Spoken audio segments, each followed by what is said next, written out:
Alors je suis trop contente de te parler enfin de Bandipur. Bandipur, c'est mon petit village favori du Népal. Bon, comme tu peux le voir, il y a Tristan là. Voilà, il est sur son portable. Donc il est pas là pour communiquer, mais il est là pour faire joli. Voilà, essentiellement. Donc tu peux admirer. Ça marche bien. Et ça marche bien, tu peux l'admirer là, voilà. Donc, quand on est parti de Katmandou, on en a eu pour à peu près 8 heures de trajet. Ça bougeait pas mal. D'ailleurs, la route pour y aller, elle était vachement sympa parce que du coup, tu longes un cours d'eau qui est super beau, avec des petits ponts et tout, trop mignon, trop beau, avec des montagnes partout. Et c'est vrai que les routes, bon, on s'attendait à pire, et c'est vrai que plus tard, ce sera pire. Mais c'est vrai que ça bougeait quand même pas mal dans le bus, surtout qu'on se démerde toujours pour être à l'arrière du bus comme des couillons, mais bon. Pour avoir le bus, c'était très simple en fait, il suffisait de demander à l'hôtel et du coup, ils te le réservaient pour toi. D'ailleurs, c'est comme ça que ça se passe la plupart du temps en Népal. Tu demandes, tu dis à l'hôtel où tu vas, ta prochaine destination, et ils te font un ticket, ils appellent et tout, ils te réservent le siège. Bon, ils se prennent une petite commission si jamais tu veux faire gaffe à tes sous encore plus que nous, tu vois. À mon avis, tu peux aller dans les stations de bus ou demander où elles sont et y aller directement. Et apparemment, tu as un prix un peu en dessous. Mais c'était pas grand chose, il me semble. Genre, ils devaient se prendre une marge de 1 ou 2 euros, quoi, quelque chose comme ça. Donc, nous, on est partis. On a rencontré une Alsacienne dans le bus qui s'appelait Céline, je crois. C'était rigolo parce que c'était pas la première Alsacienne qu'on rencontrait au Népal. Du coup, ça nous est vraiment bizarre. Et donc, on discute avec elle et tout. Et à un moment, on s'endort dans le bus, complètement crevé. Et c'était marrant parce que franchement, on pensait pas s'endormir alors que le bus il bougeait beaucoup, mais on s'est endormi comme des patates. Et le truc, c'est que nous, elle s'arrêtait à Pokhara, donc plus loin, et nous, on s'arrêtait à Dumre. Dumre, c'était juste avant Bandipur. Et le bus se stoppe, nous, on dort toujours, et il se stoppe, il allait se stopper quand il nous réveille, et là, mais on était, mais en plus, en fait, avec la clim et tout, on avait sorti nos duvets et tout. Enfin, bref, on avait enlevé nos chaussures. On en avait pour un bon moment, quoi. C'est vrai que 8 heures, je crois pas, en fait. Je crois que c'était quoi? Ça devait être 4 heures 3 heures, un truc comme ça. 5-6 heures, je crois. Ah, 5-6 heures, quand même. Et bref, on n'était pas prêts. Donc, on est sortis de là, genre, avec tous nos bagages et tout, dans la ville de Doumboué. Et on avait tout, genre, par terre, quoi, à moitié, en chaussettes. Et on était fou, tout. Oh putain, qu'est-ce qui se passe? Et alors là, en plus, comme d'habitude, au Népal, ils arrivent, ils t'appellent, ils te disent ah, tu vas aller à Bandipur. On était là, ouais, du calme. Oh là, tu vas te calmer. D'abord, on range un peu nos affaires et après, on discute, tu vois. Donc, on a fait ça, et sauf que Dumre, c'est vraiment pas accueillant comme ville. Vraiment, tu arrives là, tu te dis où est-ce qu'on est? Vraiment, genre ça donne pas envie du tout. Et on était là, putain, mais si Bandipur c'est pareil, mais on est mal, on n'a pas envie de rester en fait. On était censé rester là-bas 2 jours, tu vois. On s'est dit, oh là là, mais on va se faire chier. Donc, on n'était pas très chaud, mais on s'est dit, bon, on va aller voir quand même la ville et tout de Bandipur. Donc, on prend un bus local. Alors, le bus local, il faut savoir qu'il démarre généralement quand il est plein. Sinon, il démarre pas, donc tu sais pas quand est-ce que tu vas partir, mais au bout d'un moment, ça part. C'était rigolo parce que là-bas ils avaient un klaxon vraiment différent c'était le klaxon spécial Bandipur, je pense, des bus. C'était rigolo, c'était aussi ridicule que, tu sais, le truc là. Voilà, c'était aussi ridicule que ça. Mais je sais plus comment il faisait. Mais je crois que je l'ai gardé, je crois que j'ai une vidéo de ça. Et du coup, on y va et tout. On arrive à Bandipur, enfin. Et là, cette fois, c'est la grande, méga, big surprise. C'était trop mignon. Le truc, c'est que Bandipur est vraiment dans une architecture vraiment ancienne du Népal qui a gardé tout son savoir en fait de ses ancêtres et c'est hyper beau et en même temps hyper calme et apaisant comme ville parce que aucune voiture et aucune moto n'a le droit de rentrer à l'intérieur. T'as vraiment genre une espèce de muret quand tu rentres et tout d'un coup c'est le calme en fait. C'est vraiment rien à voir avec Katmandou par exemple. Et t'as des fleurs partout qui grimpent dans toutes les maisons. Les maisons sont en bois sculpté, c'est vraiment magnifique.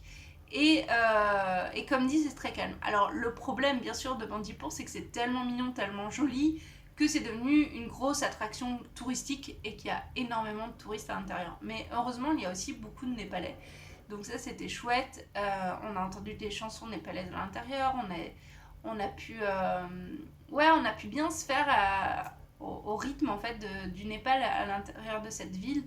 Et en plus de ça, donc on a trouvé un hôtel en plein milieu de la ville, vraiment pas cher du tout. On a négocié le prix. En fait, on est arrivé, on a dit est-ce que vous avez une chambre pour tant, genre pour 5 euros par exemple. Bon, tu le dis dans la monnaie locale évidemment. Et là, ils te disent généralement oui en fait. Enfin, c'était rare qu'on nous a dit non en fait, généralement. Parce que sinon, si tu les laisses dire le prix, ils vont te dire un prix qui est beaucoup plus haut que celui que tu attends toi. Donc nous, on disait un prix déjà vachement bas et eux, bah, des fois, soit ils augmentent un petit peu de 1 ou 2 euros et bon, bah, tu dis ok, soit tu dis non, non, c'est vraiment ce prix-là, mais ça te permet en tout cas de tout de suite établir une base et s'ils n'ont pas beaucoup de monde en ce moment, ils peuvent direct te dire oui, même si la chambre elle vaut 2 fois plus à la base, tu vois. Des fois, ça nous est arrivé d'ailleurs qu'ils te disent oui, mais ne le dites à personne, ne le dites pas aux autres clients, qu'ils ne le sachent pas et tout. Ça, c'est rigolo. Mais là, du coup, on était au Good Hotel. Mais très bien, vraiment très bien. Bon, on était dans la chambre la plus pourrie, hein, clairement. Elle était vraiment tout en bas, c'était la cave. Mais elle était bien, franchement, elle était simple. Elle sentait pas le moisi. Enfin, c'est arrivé souvent ça. Mais non, non, là, c'était chouette. Et donc, du coup, on a dormi là et on a mangé quasiment tout le temps au même endroit, en fait, parce qu'on trouvait ça trop bon, ce qu'ils faisaient là-bas. Je sais pas si t'as vu, mais on a fait des photos sur Instagram avec un pancake énorme comme as. Et ça, c'était là-bas. Et donc, il s'appelle le Pratiksha. Et on l'a trouvé grâce encore au site Un Autre Monde, qui, pareil, a été à Bandipur. Et du coup, on les a encore suivis. On a encore suivi leurs conseils, mais c'était vraiment bien. Donc ouais, c'était vraiment pas cher comme ville. Et là-bas, oui, tu peux manger des dalbats vraiment facilement. Alors les dalbats, on te sert ça dans un espèce de plateau. Je crois que je l'ai déjà expliqué, non? T'as des espèces de crêpes soit dures et molles. Les molles, c'est plutôt des chapatis. Et les durs, c'est plutôt les papades, je crois. Et il y a donc le dal, donc dalbat, parce que dal c'est une espèce de concentré de lentilles en fait à l'intérieur. Et donc tu trempes ça, tu manges ça. Et à côté, il y a souvent des petits bols de légumes avec du curry, des choses comme ça. Et c'est plutôt épicé quand même comme nourriture, donc moi je pouvais pas trop en manger. Mais dans ce restaurant, en fait, ils savaient que moi j'avais un peu de mal avec le piment et du coup ils m'ont fait un truc spécial pour moi, un dalbat spécial, qui était trop trop bon. Donc ce qui est bien à Bandipur, c'est que tu peux monter la montagne. Mais oui, tu peux la descendre en bas. Donc tu montes, tu montes la montagne et tu vas voir, parce qu'il y a une montagne vraiment très, très visible, et tu vas voir un magnifique coucher de soleil. Et peut-être que tu auras la chance de voir l'Annapurna, c'est ça, hein? Ouais, c'était Annapurna. L'Annapurna. Alors nous, tu verras, on l'a vu, mais un mini peu. Mais on a de la chance parce qu'il y a des gens d'ailleurs qu'on a croisés quand on est monté qui nous ont dit ouais, on la voit pas, c'est nul, ça fait 2 jours qu'on est là, on la voit toujours pas, machin. Et nous on l'a vu dès le premier jour, c'était quoi? C'était chouette. Mais oui, c'est un peu dur parce qu'il y a beaucoup de nuages, vu qu'il y a beaucoup de montagnes dans le coin, c'est vrai que c'est pas sûr d'en voir. Tu peux voir des rizières en terrasse aussi là-bas. Non mais vraiment c'était trop chouette, vraiment trop chouette. Et alors, ce qui est cool, c'est que je vais faire un petit condensé parce que du coup, si tu vas à Bandipur pendant plusieurs jours, nous on est resté au moins 3 nuits, limite 4 nuits je crois. Finalement, on est resté plus longtemps parce qu'on a vraiment kiffé. Et du coup, comme au bout d'un moment à Bandipur, tu tournes un petit peu en rond, tu peux te faire une balade. Donc là, c'est quand même 3 heures pour y aller. C'est bon, un peu moins hein, sûrement parce que nous on a pris une 3 heures, mais bon voilà pour les photos, les vidéos, les machins. Et puis pour apprécier la vue aussi, évidemment. Donc ça s'appelle Ramkot, pardon. Et Ramkot c'est un tout petit village, vraiment authentique cette fois, parce que Bandipur on peut se dire que c'est un peu touristique et tout, et c'est devenu un petit peu le Disneyland du Népal, c'est vrai, hein, faut pas se le cacher non plus. Donc du coup, Ramkot, c'est pas du tout ça.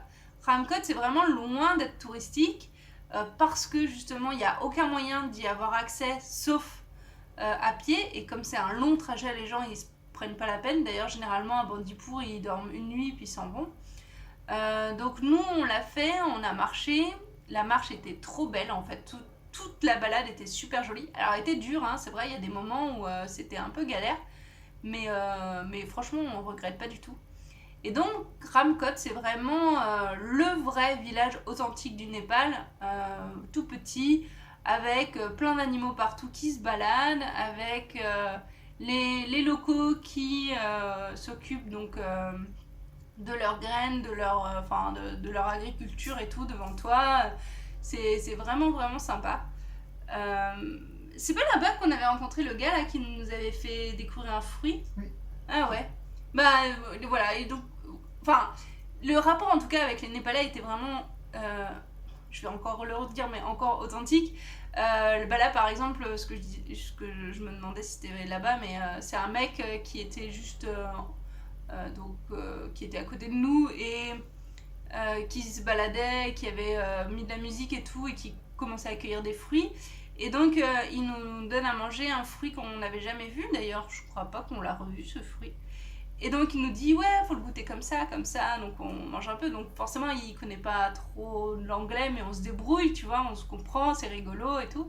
Et après, ce gars dans le village, on le retrouve. Et du coup, on lui a donné des gâteaux qu'on avait, nous. Et on lui a demandé combien d'enfants il avait et tout. Donc, on lui a donné autant qu'il avait d'enfants. Et puis il a dit, ah, puis il en faudrait un autre pour ma femme et tout. Du coup, il a donné. Non, vraiment, c'était une super rencontre. On était trop enchantés d'enfin, en fait, pouvoir parler à des gens de manière naturelle et simple. Et genre, se faire découvrir des choses l'un l'autre. C'était vraiment bien. Et pareil, à Bandipur, on a vu un guide qui parlait français. Et donc, il était dans le même resto que nous. Et du coup, avec lui, on a beaucoup discuté aussi. Et alors lui, il nous a appris quelque chose de vraiment, je pense, qui allait changer notre vision des choses par rapport au Népal et par rapport à l'Inde. Donc en fait, pendant qu'on était là-bas, donc c'était au mois de décembre. Novembre, décembre. Oui, on est parti le 2 décembre, un truc comme ça. Donc on devait être fin novembre, quoi, quelque chose comme ça. Et donc à ce moment-là, en fait, ça faisait un mois qu'il commençait à y avoir un conflit avec l'Inde. L'Inde, en fait, par rapport aux frontières qu'il y a au Népal, à l'est du pays, non, à l'ouest du pays, pardon, du Népal, en fait, l'Inde commençait à pousser les frontières. C'est-à-dire que t'as une espèce de poteau, en fait, ouais, poteau plus ou moins, qui signifie que ça c'est la bordure par rapport, c'est la frontière, tu vois, par rapport au Népal, ça c'est Népal et ça c'est Inde. Et les Indiens, eux, prenaient ça, les poteaux quoi, et les déplaçaient petit à petit pour que leur pays soit plus grand et pour empiéter sur le Népal. Et du coup, ça a été vraiment vachement loin parce que du coup, ils sont arrivés jusqu'à un village carrément népalais qui aujourd'hui est du coup dans la partie Inde. Sauf que les Népalais sont pas du tout d'accord avec ça, mais ils n'ont pas du tout la force nécessaire au niveau de l'armée pour essayer de contrer en fait et de se battre contre ça. Et donc les Népalais ont du mal aussi à croire ça. Et du coup certains, enfin tu peux peut-être le voir, mais nous on l'a vu dans les rues, il y avait parfois des prospectus placardés en disant réveillez-vous les Népalais, les Indiens arrivent. Et donc heureusement qu'on a eu cette conversation avec ce mec parce que je suis pas sûre qu'on s'en serait rendu compte parce que nous en tout cas aux Français on nous en parle pas. Et les Népalais eux flippaient grave en fait par rapport à ça. Et surtout, ce qu'il faut dire, c'est que les Indiens, eux, ont carrément changé leur carte. Partout chez eux, leur carte a changé. Et cette partie du Népal qu'ils ont prise, elle fait partie de leur pays pour eux, tu vois. Donc c'est hyper symbolique et c'est hyper fort. Et en plus, c'est une espèce de guerre un peu froide parce qu'il n'y a pas eu de combat, il n'y a pas eu de violence. Enfin, c'est vraiment juste, on a déplacé la frontière. Et c'est vrai que c'est normal, hein, ça plaît pas du tout aux Népalais. Et enfin, nous on prend pas parti forcément, mais c'est vrai que c'est hyper dur, donc on comprend pas tous les enjeux évidemment. Là, je te dis ce qu'il m'a dit, ce que j'en ai compris, mais après peut-être que c'était encore plus compliqué que ça et qu'il y a plein de choses que je sais pas ou que j'ai mal compris ou que j'ai mal perçu. Je pense que c'est à se renseigner sur ces questions-là, mais c'est vrai que c'était hyper intéressant comme discussion avec lui. C'était vraiment chouette. Voilà, donc quoi dire d'autre? Bah rien de plus, c'était vraiment chouette. Bandipur, c'est une super ville et je pense que c'est la ville la plus paisible qu'on ait pu faire au Népal et elle ressemblait un peu à ce qu'on s'était imaginé du Népal en tout cas. Je pense que c'est celle qui ressemblait le plus à tout ce qu'on a pu s'inventer dans la tête quoi. Quand tu vas dans un pays, t'as toujours plein de préjugés et tout, bah voilà, Bandipur correspond quand même pas mal à ça. Voilà, donc après, la prochaine étape, c'est Nagarkot. Oh là là, on en a chié pour Nagarkot. Mais ça sera la prochaine fois.